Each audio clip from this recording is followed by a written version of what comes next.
A mí me gusta, y creo que no es ninguna exageración, ya que hoy funcionamos mucho con titulares o con frases muy acuñadas, ¿no? Me gusta decir que la Biblioteca Castro es la Biblioteca Rivadeneira del siglo XXI.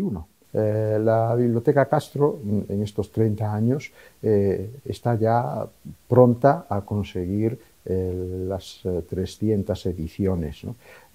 Y mantiene ese mismo principio desde los orígenes de la lengua española, desde sus primeros bajidos literarios, fundamentalmente Cantar del Mío Cid, etc., hasta autores contemporáneos del siglo XX. Eso sí, publica solo autores ya fallecidos, de obra por lo tanto cerrada. El esfuerzo es extraordinario y yo también quisiera destacar que se trata de una iniciativa pura de sociedad civil. Es una iniciativa privada que no ha tenido que recurrir a ninguna ayuda pública y que, sin embargo, en fin, ha conseguido esta continuidad, a pesar de que en estos años pues, ha habido avatares de todo tipo en el terreno económico, pero también en el terreno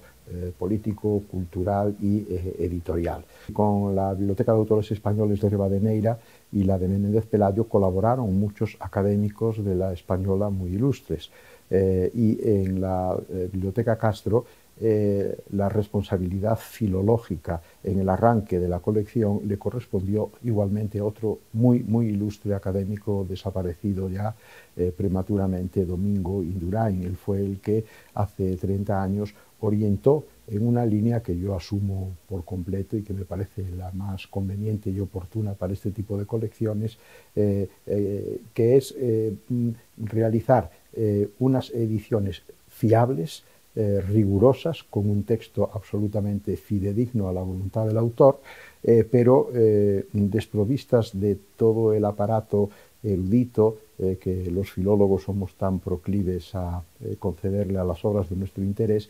que sin duda alguna tienen una utilidad científica extraordinaria, pero que pueden llegar a establecer una barrera entre el lector común, que es a quien nosotros nos queremos dirigir, y el propio texto. Este es un tema muy interesante e incluso llegó a ser muy polémico desde que un ilustre compañero de cátedra en la Universidad de Yale, Harold Bloom, publicó en los años 90 un libro titulado El canon occidental, ¿no? Y es evidente que en todas las literaturas, y no digamos en las más importantes, entre las cuales sin duda la española está, existe un elenco de obras indiscutibles desde las primeras manifestaciones de la madurez de la lengua hasta hoy, y que ese repertorio, en contra de lo que muchas veces se cree, no lo ha impuesto nadie.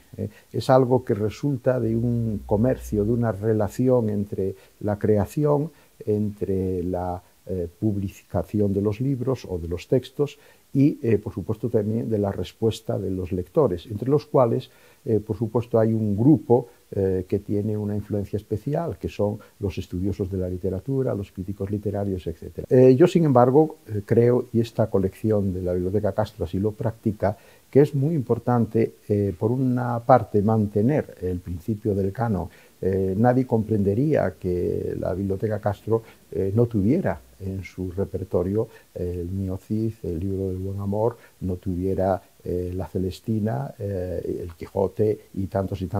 textos más. Pero dicho esto, también nosotros hemos practicado una estrategia de recuperación de textos que no han tenido el eco que en nuestra opinión debieran haber tenido, y que estamos todavía a tiempo de ofrecerlos para ver si la anuencia y la respuesta de los lectores, de la crítica y de las instituciones culturales acaban por situarlos en el lugar que les corresponde, ¿no? Es decir, que el canon sigue abierto y en ello la Biblioteca Castro, junto a el respeto a los grandes nombres que nos parecen indiscutibles, está abierta a textos que nosotros recuperamos. En fin, yo recuerdo, por ejemplo, que editamos un texto, La historia del huérfano, absolutamente inédito, que es una autobiografía publicada con seudónimo por un clérigo español del siglo de oro que tuvo una vida fascinante porque vivió las intrigas palaciegas, pero también estuvo en la Italia que entonces pertenecía a la monarquía hispánica, y luego también en América, donde terminó sus días, ¿no? En el siglo XXI publicaron un inédito del siglo XIII, que es nada más y nada menos que la General Historia de Alfonso X el Sabio. Por supuesto, obra conocida, obra estudiada, pero obra que no podía ser leída y consultada por los lectores de hoy por una ausencia de la edición que la Biblioteca Castro finalmente proporcionó. Y luego la Biblioteca Castro creo que se puede, no jactar, pero se puede sentir orgullosa de haber abierto una línea dedicada a los textos que dan testimonio, a veces en un castellano esplendoroso, de lo que fue la gran odisea de nuestra cultura y de nuestro país en América, en el Pacífico y en Asia, a base de los textos no solo de crónicas de Indias, sino también de narraciones de viaje y de tornaviajes. Aquí hemos mantenido, con la dirección muy sabia de mi compañero de la academia, Juan Gil, una progresión constante en la aportación de títulos, algunos de los cuales también, en cierto modo, estaban ausentes del canon porque no se les había dado posibilidad de ser editados, ¿no? En Castro lo importante es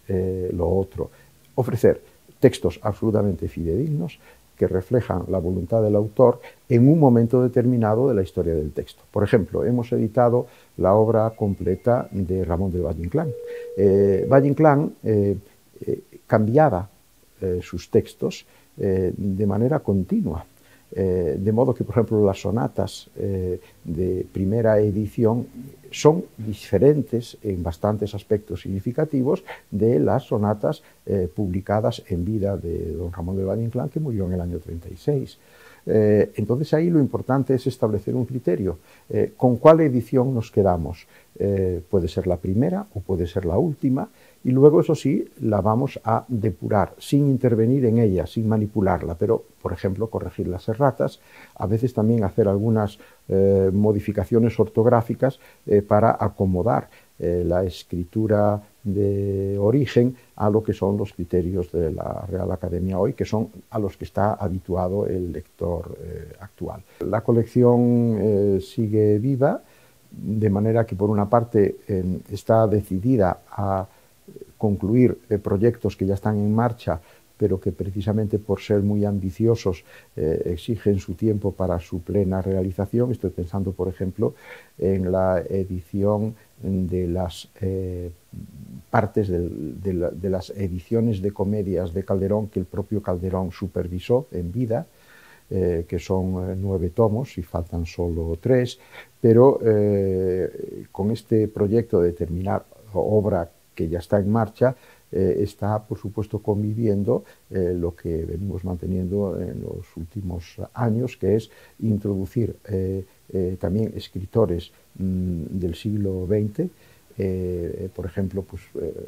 yo puedo mencionar ausencias que nos gustaría en algún momento poder ver resueltas, como en dramaturgia tenemos, hablando del siglo XX, el teatro de Federico García Lorca, el teatro de Ramón del Valle-Inclán, y después de la guerra Antonio Boro Vallejo es una figura absolutamente inexcusable. También, en cuanto a la generación del 27, hemos publicado con mucho éxito a Federico García Lorca, pero ahí hay un elenco de poetas extraordinarios que nos gustaría que tuvieran también su acogida en la colección,